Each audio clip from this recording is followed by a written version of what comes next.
Hello everybody, Disciple here with Hearthstone Curios. Jeremy got taken away by the 03 Arena Police, so in the meantime I'll be taking over for him. Hero powers are generally pretty awesome and one of the things that makes Hearthstone very unique compared to other card games. Blizzard did a great job of balancing them, at least in Constructed, but since they're all different, they can't all be equal. But one hero power stands out as being way stronger than the rest. That's right, you probably guessed it, it's Life Tap. Being able to draw a card with your hero power, even at the cost of 2 life in addition to the 2 mana, is an insanely powerful effect, and Warlock having such a strong hero power really limits what kind of cards Blizzard can give the Warlock class without breaking it. So today let's take a look at how strong the hero power really is relative to the class, and how Blizzard has worked around that by making the class cards generally weaker. Let's get right into it. First, let's talk a little bit about why Life Tap is so much stronger than the other hero powers. First of all, it just gives you more options on what to play. If you have 10 cards in your hand, you're a lot more likely to have the answers that you want or the combo pieces that you need than if you just had 2 cards in your hand, or 3 or 4, you see where I'm getting it. Secondly, having more options means you can use your mana more efficiently and curve out better, which is very important in any tempo-based deck. There's a pretty common piece of game theory in most card games with a resource system, and that's that the player who can use more resources wins. Imagine if both you and your opponent have no cards in hand and you each draw a useless card for your turn that doesn't do anything to affect the board. You're playing Warlock and you can Life Tap into a Ragnaros, so your hero power essentially let you pay 2 life to get a Rag out. Your opponent is playing Warrior, they get to armor up. Even though they're only spending 2 mana and you're spending the full 10, they essentially just spent 10 mana on gaining 2 armor while you were able to spend the full 10 mana to play a Ragnaros.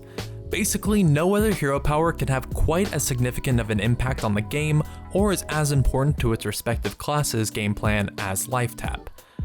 Now that we've established how ridiculously strong the Warlock hero power is, some of you might be asking, well, if that's true, why isn't Warlock just the best class in the game overall?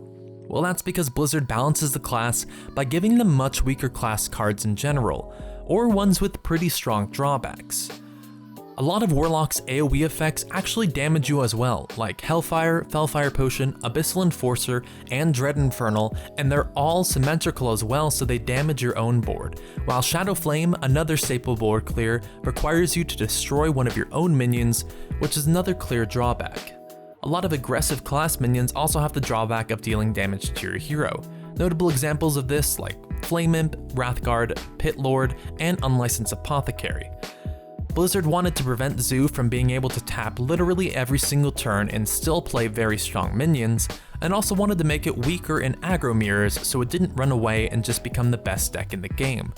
Now Zoo sort of gets around this by really only playing Flame Imp to damage themselves, since it's too efficient to not include, but as a result, a ton of class cards printed for aggressive Warlock classes end up seeing pretty much 0 play, like Wrathguard.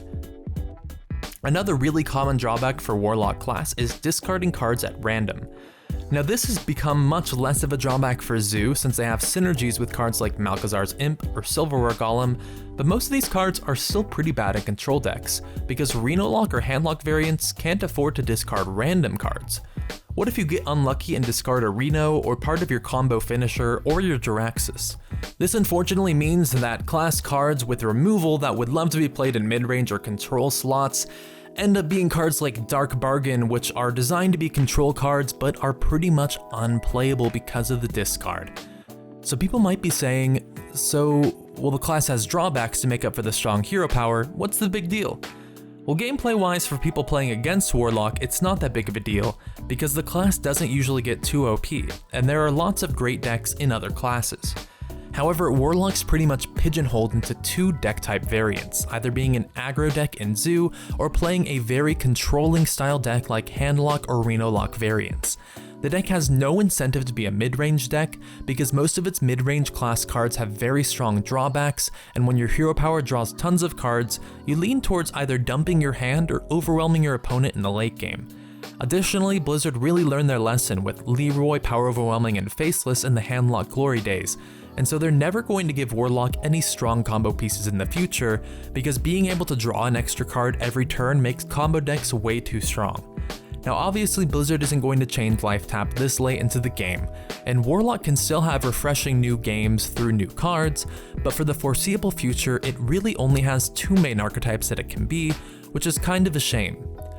Overall, life tap isn't oppressive to the metagame, but it's definitely oppressive when it comes to the design space of the Warlock class. Those are some of our thoughts on life tap, but what do you guys think about it? Let us know in a comment down below. That's gonna be it for me today. If you guys enjoyed the video, I'd love it if you drop a like or subscribe to the channel for more videos in the future, and I'll see you guys next time. Peace.